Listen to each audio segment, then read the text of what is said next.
and welcome to the Mark Few Show on Christmas week. Great to see everyone again. Greg Heister along with Coach Few. And Coach, another great win. I mean, nothing shy of great, I think, against Xavier. This is a tournament team, the best player in the A10 on the floor, and you guys, without Stephen Gray, beat them. It is a great win. Yeah. I mean, when you're looking at going into a game without Stephen Gray, who pretty much does everything for us, he's our best perimeter defender, he's our best shooter, he's our best scorer, he's our best, we run a lot of our offensive sets are dictated by what we're doing with Stephen. So, that's a lot of worrying and concern by his staff going into a game when you're playing a team like Xavier that has just a great set of guards. I mean, they're going to climb up into you. They can make plays on offense. They can make plays in transition. They can make plays on defense. And for our young guys to we were in different spots and we didn't have enough time practice-wise to get all the guys dialed into certain execution areas that we need to, that we'll now have over break. I'm really, really proud. This is as good a win as I can remember in a while, just from the staff feeling point of view. Factor that in also, we're heading into Christmas with a win. I don't remember when we did that last. Tommy reminded us, so that puts a little spring in your step and makes you feel a little bit better Christmas morning. So. Now, you're going to laugh at this, and we're working on chemistry here on the Mark Few Show, but this kind of reminded me of the decal teams, the step teams, where you guys won with great rebounding and free throw shooting. You're 30 or 34 from the line. I don't remember those teams turning the ball over 23 times. We got to take the offense away. I mean, rebounding 38 to 26, and from the free throw line, you almost made them all 30 34, I think.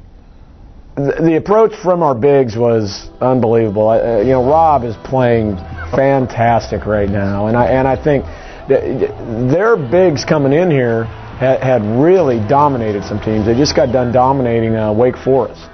The Freeze kid had 23 and double-digit rebounds, and we shut him out, held him to 0.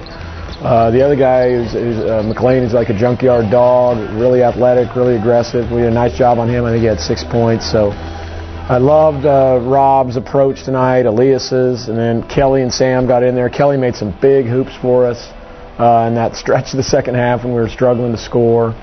And I really thought our bigs dominated. Toot your horn a little bit, maybe your coaching staff's horn. This program has been built on the ability to score points all these years. You're struggling offensively, but then you come out in these games and you win it with defense. Well, I mean, if you look at our numbers, we haven't struggled that bad offensively. Our numbers are pretty good. It just depends on game to game, But, yeah, I mean, we have came back. We played great offense against Notre Dame. Yeah. And we came back. And we kind of just decided to spend most of our time in practice on defense to get that shored up because it had struggled on that road trip. And it's paid off. We won tonight with our defense and our rebounding, and that's kind of our calling card. We can play better on offense.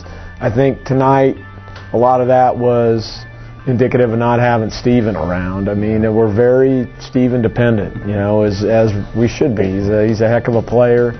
But now that we have some time over break, we can get some things ironed out. We'll execute better than we did tonight. Okay, his parents were in the house for this game from France, Matisse Kaida. Not a big night offensively, 5 points, hit the big 3, but man, he was all over the floor. And he played a lot of minutes for you. You know what? He played 22 minutes and didn't turn the ball over. And we had turnovers coming from every direction where you couldn't predict where they would come from. So for a guy who had limited minutes and never been in the crux of a game, it was an amazing performance. He's always been tough. He's always been a fighter. I've been concerned with him turnover-wise, and if he really understood what we're trying to do on offense. But you never ever question his toughness, and he earned himself some time tonight. I mean, he's shown he can play and compete, and there's something to be said for that. And it's on me for not playing him earlier, and then I'll correct that from here on out. Okay, Matisse, it's up to you now. Let's take a timeout. Here's what's coming up next on the Mark Few Show. I'm kind of shy, so I'm going to put that out there.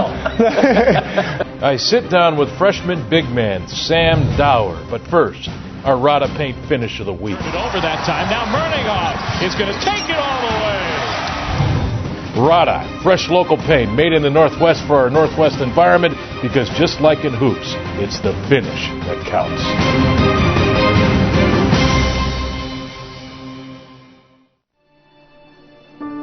For some banks, customer satisfaction is an ideal.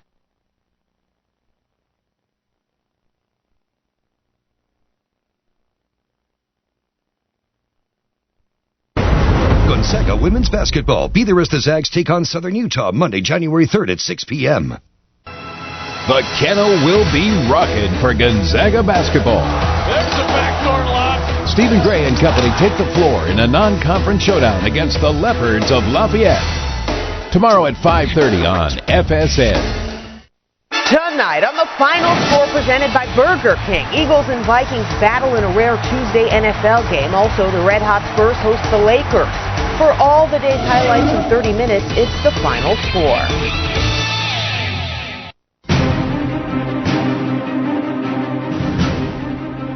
And welcome back to the Mark Few Show.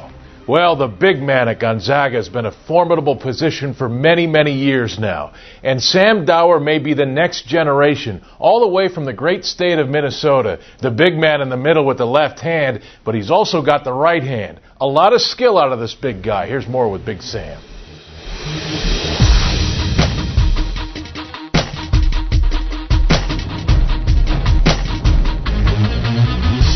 All right, Sam, you got any nicknames? I have a lot of nicknames. Like some guy, the last game, he said my nickname is Big Smooth. Big Smooth. When I shoot it, like I'm smooth, and like that practice, because you know I have like an unorthodox shot. So Alex Hernandez, he'll call me Sling 'em. Sling 'em. Like I like sling it into the hoop. I have a bunch of nicknames. I like Sling 'em, especially coming from Dirty Al. That's good. All right, Sam, redshirting last year. You getting your chance to play, was it worth it? Are you glad you did it now? You probably weren't happy last year, were you? No, I wasn't as happy like as the season progressed, because like it was fun. Like the guys were having fun. I can like enjoy it with them because I didn't do anything. But I think it paid off in the end. I'm really happy I did it because I got the strength that I needed for on the court. Because you know it's constant pounding in the post with these big guys in college basketball. So I think that really helped out. Yeah, and you get pounded a lot of practice having to play against Rob. Big Rob. Nobody is like Rob in the post. Like I don't think anybody in this country is like Rob. He seals the hardest I've ever felt. And so playing against him, I think that really helps me out because then I can like use that towards other teams. What's it like playing with him? I mean, besides the physicality part of it. It's just fun playing with him. Like he's just he got so much energy. He'll come to early morning practice like today and just have the most energy and like get everybody going and stuff, and he do it on a constant basis, so he never takes any days off on that, and I think that helps us out because most of us young guys, we're like tired, I don't want to go to practice. Then Rob is in there just going crazy and just yelling, and it just gets us into the game.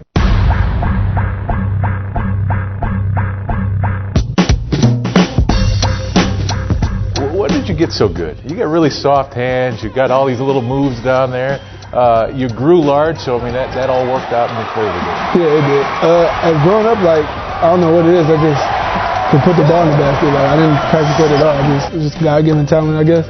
I just could just throw the ball up there and it'll go in, and I'm happy. Yeah. Tell me about home. Where'd you grow up? I grew up in Minneapolis, Minnesota, for the most part of my years, from like till I was 13, and then we moved to Brooklyn Park, Minnesota, and that's where I played for ASIO when I moved there. And so how does a kid from Minnesota find out about Gonzaga? I mean, you're in Big Ten country there. Well, big body, Big Ten, makes sense there. I don't know, like traveling basketball, you know, we travel across the nation, so we play at different places, and we played some West Coast games, some tournaments over there in Cali and stuff, and I guess they saw me play, and so I had nice little talks with them, and like came out here on my official visit, and liked everything. I loved it, and that's when I committed, like right after my visit. Yeah. Did you have other offers? Yeah, I had other offers. I had Cal, I had Minnesota, obviously. I had George Mason, Marquette. Those were probably the biggest ones. And what did you like so much about Gonzaga? What put you over the edge? I just like the community here. It's like tight-knit community. Everybody's close to each other. It's not too big because I'm like kind of like shy. So I'm going to put that out there. So like being that smaller community, I think that's better for me to be instead of somewhere big. This has got to be one of the biggest teams in America, especially on the 4-5 position. You get a lot of competition around. Big E, Kelly, Rob, yourself. Competition good for you? Yeah, competition is really good. We got a bunch of good bigs here, and I think that just helps each one of us out by being like really good post players, so we can like be able to like guard actually good post players like during games. So I think with us being good, that helps each other out at practice when going at each other at practice. Let's jump back to that Baylor game. I said this that week on the Mark Few Show that there wasn't a fan out there, and if they're honest with themselves, that thought Gonzaga would win when Steven got it. And I'm wondering, did Sam think you guys? None of us think. I wasn't thinking that way. None of us were thinking that way. We knew we could pull it out if we just bring up the effort and energy, which we did, and that's how we got the win. It had to be one of the greatest wins you've ever been a part of. Yeah, me, because like this is my first year here, so I didn't get to be any part of the wins last year, and this year is like our first like really good win against a top-ranked team, and so me being a part of that, I think that really helps. But Sam, with Steven out, E fouling out, foul trouble stacking up, I think on everybody. Yeah. I mean, it was going to get to the point. I think you're going to have to slide a jersey on Dirty Al and get him back in the game, right? I mean, you guys are up against it. I mean, basically their home floor, and so I saw a lot of guts and a lot of character out of this team. Yeah. All odds were against us. It was us against the world, basically. So we just had to go out there and fight, which teams in the past have done. Like, would they go in and win games like that, and that's what we did. All right, what's Big Sam like to do besides play basketball? Sleep. No, I like to go like places to eat with the teammates and stuff, hang out with the teammates. Video games, I'm a big video game fanatic. Me, Marquise, and Manny, Meech, we all play NBA 2K11 all the time, have like battles against that to see who's the best. Who is the best? I'm not gonna lie, I'm not the best, but I'm probably the second best. It's either Marquise probably the best, but Manny thinks he's the best. But I always beat Manny. You don't play golf? Well, when I'm back at home, like in the summer, I like to fish. Oh, my dad brought me to fishing at a young age, so I really like fishing a lot. I haven't been fishing out here, but back in Minnesota, it's the Lando Lakes, over 10,000 lakes. Yeah, so right. Plenty of lakes to choose from. Are you enjoying Spokane? Yeah, I'm loving Spokane. Has this experience turned out to be what you had hoped it to be? Yeah, I think it's exceeded what I hoped it to be. I like it, like, as I said, the fans here and all that stuff. The school is great. Like, I'm learning a lot of new things. And, of course, the basketball team is what I thought it would be. All right, Big Sam, 3 more years here at Gonzaga. It's going to be fun to watch this big guy grow. All right, when we come back, the coach joins us again, and he'll answer our Coeur d'Alene Casino fan question of the week. Stay with us.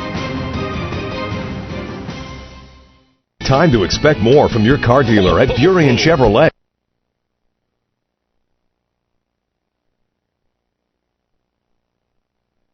Elation like no other.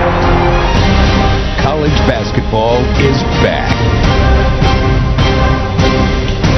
Are you ready? Get ready for an explosive ACC Sunday Night Hoops triple header. First, Stephen Gray and Gonzaga face Wake Forest.